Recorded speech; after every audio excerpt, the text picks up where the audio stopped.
gain some clarity around the topic of conversation for the day.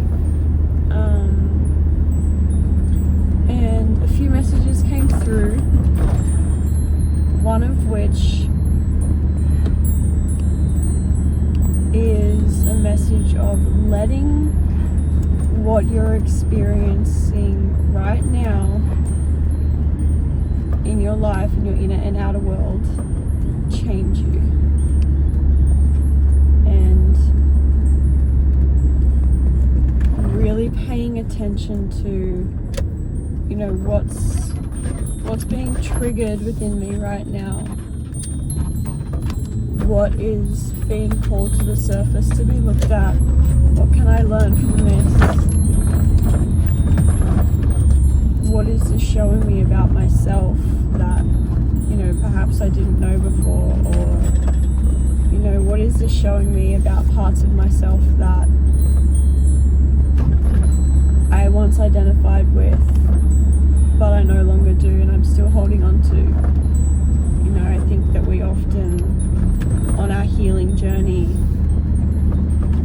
create this version of ourselves and create all of these priorities and boundaries and expectations. Expectations is a big one of what it means to be healed and what it means to show up for ourselves. And I feel like we don't often reflect on what we've picked up along the way on our healing journey and ask ourselves, is this still relating with me?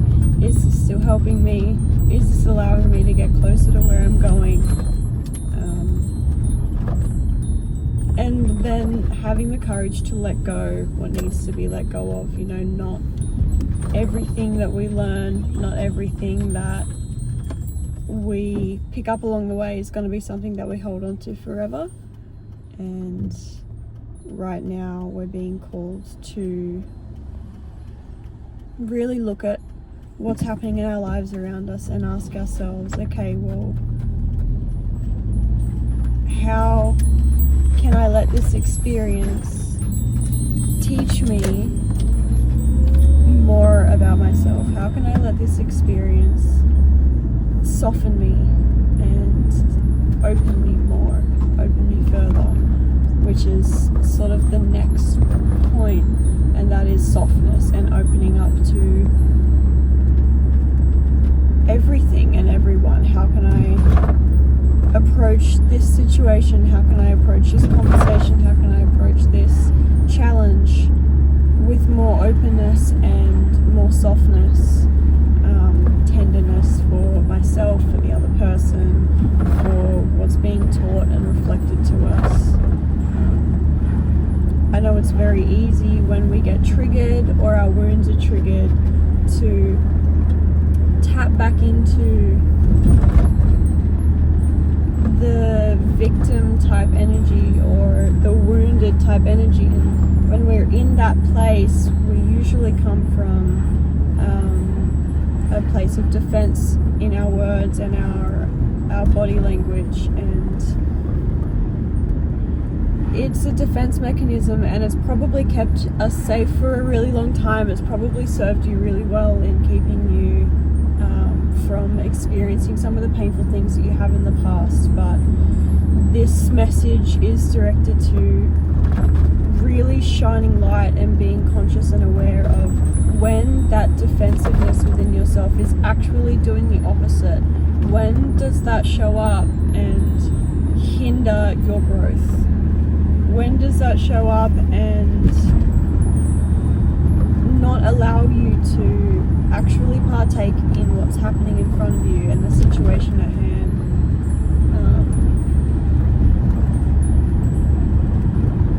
And not beating yourself up about it. Again, coming out from a place of softness of like, okay, it's alright that I'm feeling wounded, it's alright that I'm feeling triggered.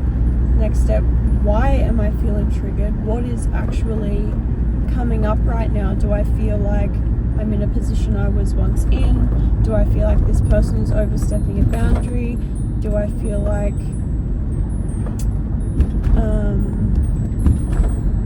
I'm not worthy or I'm not being heard. You know, like these are all things that bring out that defensive side in us. And sometimes defense looks so different for people.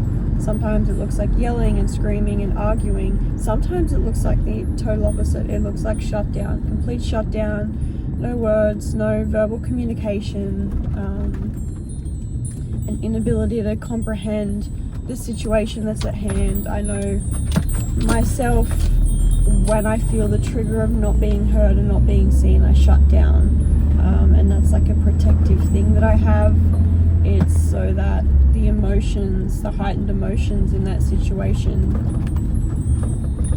stop affecting me, because I'm in a place of overwhelm, right? I'm in a place of not being able to comprehend the situation in front of me, and, you know, learning how to say, hey, I need to walk away from this right now. Let's come back to it. Let's revisit it. I'd really love to have this conversation with you, but right now I'm feeling quite triggered, quite wounded, quite overwhelmed.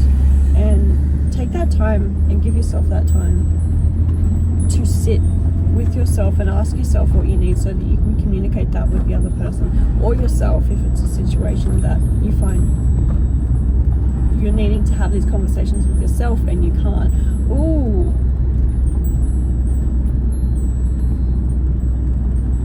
Yeah, I feel like this specific collective that I'm talking to right now, it's learning how you can soften for yourself, towards yourself, with yourself. Accountability is great, but there's a really fine line between self-accountability and self-punishment. And believe me, don't I know it. I play with this line all of the time. I'm still yet to find a balance, and I think that as we grow and we change and we evolve as humans, we have to continue to find balance in things in our lives, but that is a huge one. And whoever I am speaking to right now,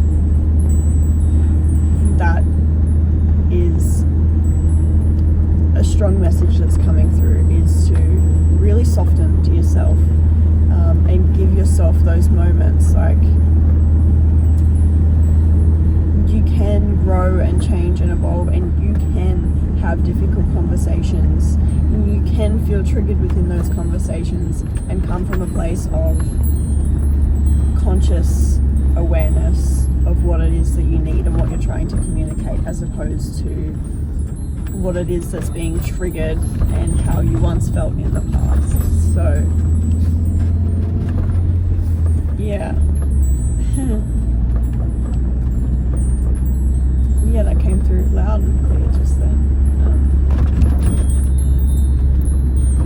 And the third point was tuning in to your own world. So being able to understand what it looks like for you to tune out all of the external noise, all of the things that are happening around you, and tap back into your own body, into your own psyche, into your own little bubble, because understanding what you want, understanding what you need, opening to softness and feeling safe enough to do that really comes from a place of feeling safe and understood and centered within yourself. If you're not feeling centered within yourself, asking yourself these questions and feeling safe enough to do so is really, really difficult. And it's the afternoon. My phone storage is full, hence why I stopped recording this morning. So I've dealt with that today. I just wanted to add this little bit to the end just to wrap up what I was trying to say, for that last point of, you know, tuning into yourself and tuning out all of the other stuff, you know, all of the rest of it, whilst still being conscious. So I think that to wrap up the whole message,